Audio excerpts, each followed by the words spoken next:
Welcome back to Global Eye. Thanks for staying with us. Let's convene the summit now. Our panelists all lined up. Nick Kolohin, a journalist, joining us now. Alexander Pevsner, a lecturer on China at the Lauder School of Government Diplomacy and Strategy, and Tommy Steiner, policy director at Signal. Thank you all so much for being with us. Our main topic today, Chinese President Xi Jinping wrapping up his visit in Moscow. We're going to talk about how close that relationship is and what it means for the West. Take a look. Russian President Vladimir Putin rolled out a seemingly endless red carpet for his dear friend Xi Jinping during the Chinese leader's three-day trip to Moscow. In a rare move, the Russian president even escorted Xi to his car following the 4-hour talks and lavish dinner. But did Putin's charm offensive pay off? The visit came at a time of growing Russian isolation and just days after the International Criminal Court issued an arrest warrant for the Russian leader over alleged war crimes in Ukraine. The ongoing war was barely mentioned by the leaders. Instead, Xi and Putin used the stage to affirm their alignment on a host of issues, including their distrust of the US. But their readout following the meeting stated that while the two countries share a close partnership, it does not mean a military political alliance. Putin endorsed the yuan as Russia's foreign currency of choice, and at the end of it all, got an invite to visit China later this year, painted by Russian state TV as proof of unwavering friendship. But how close is the relationship in reality? Should the West be wary of Russia becoming China's new vessel? Are we facing a new Cold War or leftovers from the last one? Should the West be worried about a potential China-Russia military alliance? All right, so let's get right into it. Should the West be worried about a possible Russia-China military alliance? Let's bring in our panel, Nick Kolohin, Alexander Pevsner, and Tommy Steiner. Nick, we'll start with you. You know the rules, 30 seconds. Go ahead. The West, of course, should be really worried about this partnership because this is the beginning of forming coalitions that could become a military alliance, and those powers could collide and it could start a third world war if somebody reasonable in the world, some of the world leaders would not stop it now, because this is the last chance. Alexander, same question. Your thoughts? Sure. Well, we have seen a certain caution on the part of China defining the relationship with Russia. They repeated the definition of non-confrontation, no conflict, and not targeted at the third party. But on the other hand, the formula of boundless, limitless friendship that surfaced for the first time in 2022 is gone from this year's statement. So you can see China is hedging its bets. And Tommy, finally, should the West be worried about this possible alliance? First of all, it's not going to be an alliance. China does not get into military alliances. At least it never has, and it's unlikely to do so. But this is a partnership. Very close one. Should the West be worried about it? It is worried about it, but it also reflects a lot of concern, if not fear, on the Russian and on the Chinese side as well. It's not a one-sided story here. All right, gentlemen, let's open up the discussion. Nick, I want to go back to you. Experts are saying that China and Russia are trying to instill a new world order against countries like the United States. Can the U.S. and their allies in the West really even do anything about it? After USSR fell apart in the beginning of the 90s, Russia wanted to be part of this Western world, and also China wanted for many decades to be part of this world.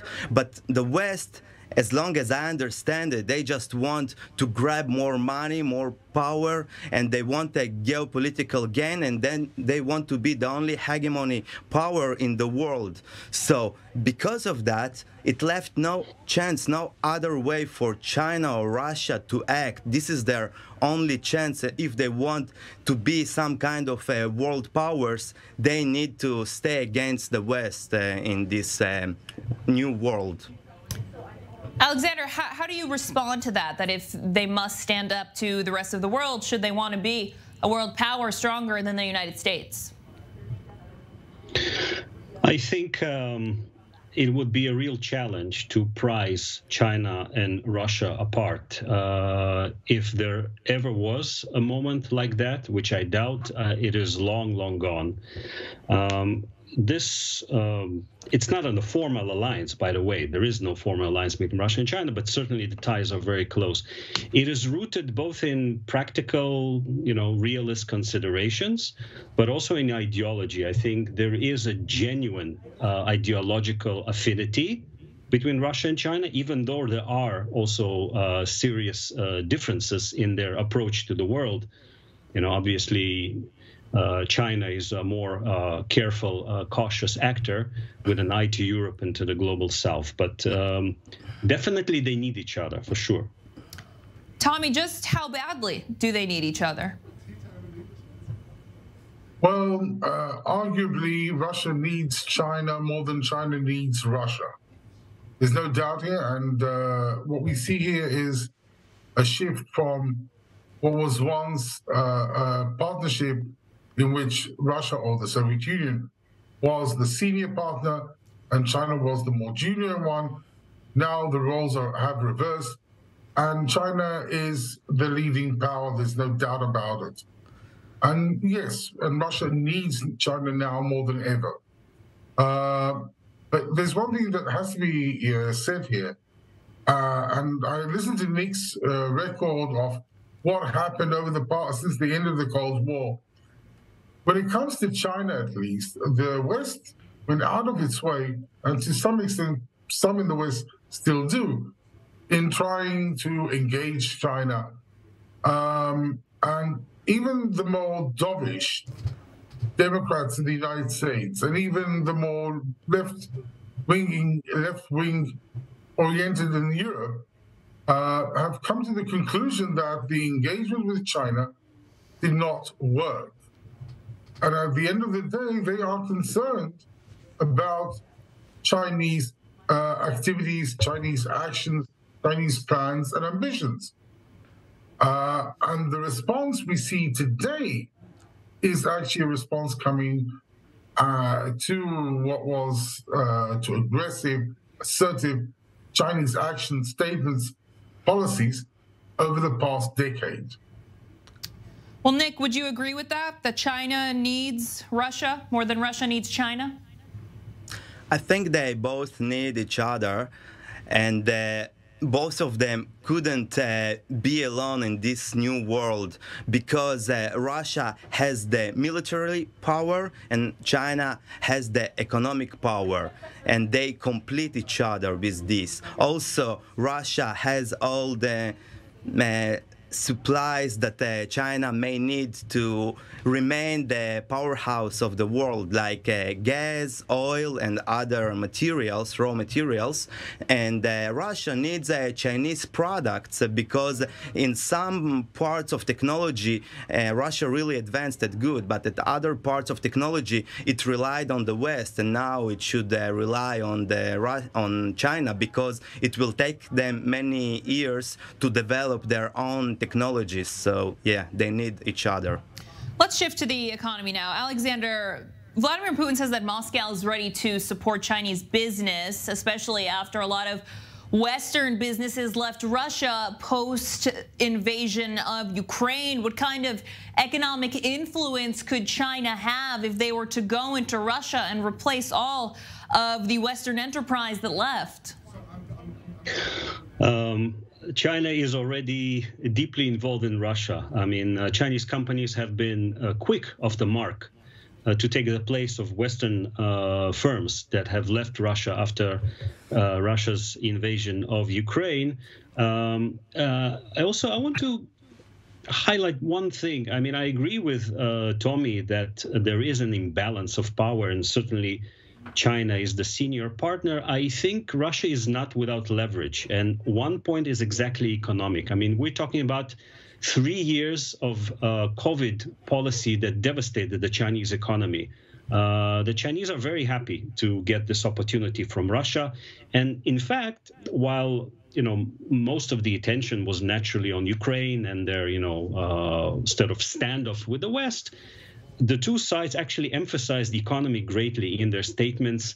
Putin gave a long talk about how China will provide, how Russia will provide China with food and all others economic benefits. So it's not just about grandstanding or showing off to the U.S. There's a real economic benefit, and we've seen that bilateral trade rose more than 30% last year to a record almost 190 billion, which is impressive. Well, as we said, China and Russia are trying to create a new world order, trying to dominate the world's economy. So are we facing potentially a new Cold War, or perhaps leftovers of another one? What do you think, Tommy? Well, there is a problem with using the metaphor of the Cold War.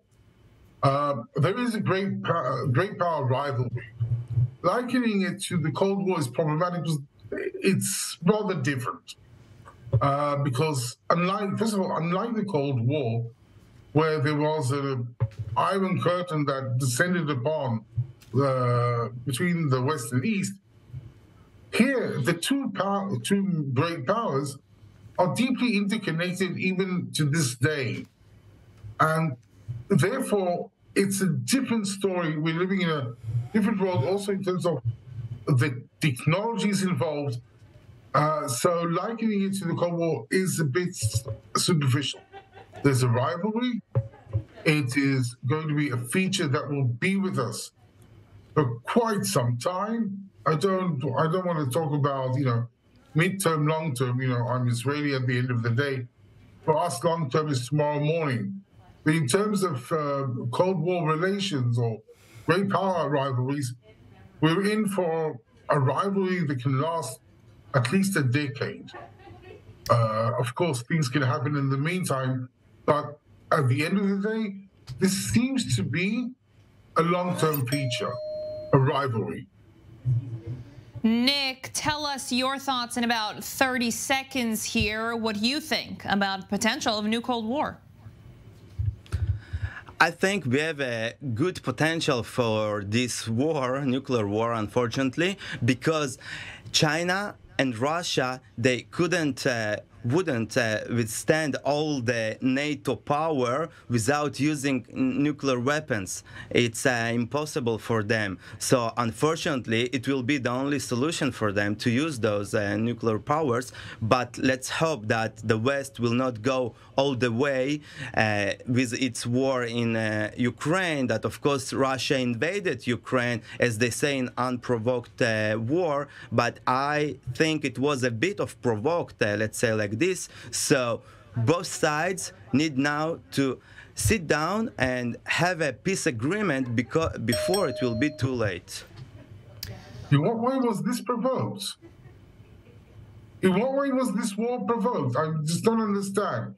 What did Ukraine do? Gentlemen, we've got to take a short break now. We're going to dive right back into it right after this break. Back in 2 minutes.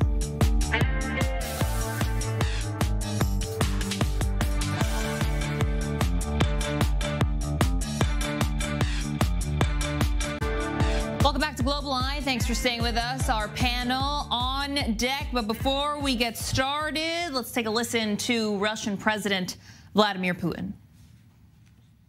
Of course, we did not ignore the situation around Ukraine. We believe that many of the provisions of the peace plan put forward by China are constant with Russian approaches and can be taken as the basis for a peaceful settlement once they are ready for that in the West and in Kiev. However, so far, we see no such readiness from their side. All right, our panel still with us. Journalist Nick Kolohian, Alexander Pevsner, lecturer on China at the Lauder School of Government, and Tommy Steiner, a policy director at Signal. Nick, let's start with you. 30 seconds on the clock. How serious is the Chinese peace plan when it comes to Russia, Ukraine, if at all?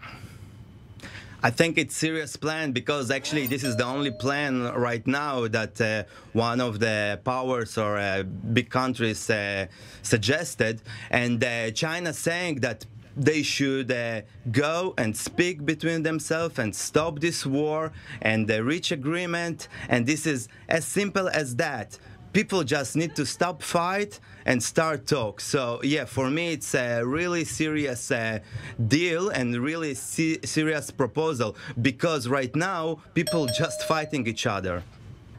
Alexander, same question. It is serious, but it's serious in the sense that he wants to present China as a responsible stakeholder and a peacemaker. I don't think it will bring peace, because basically, I mean, there's no mention in any of the Chinese documents of a reversal of Russia's territorial gains.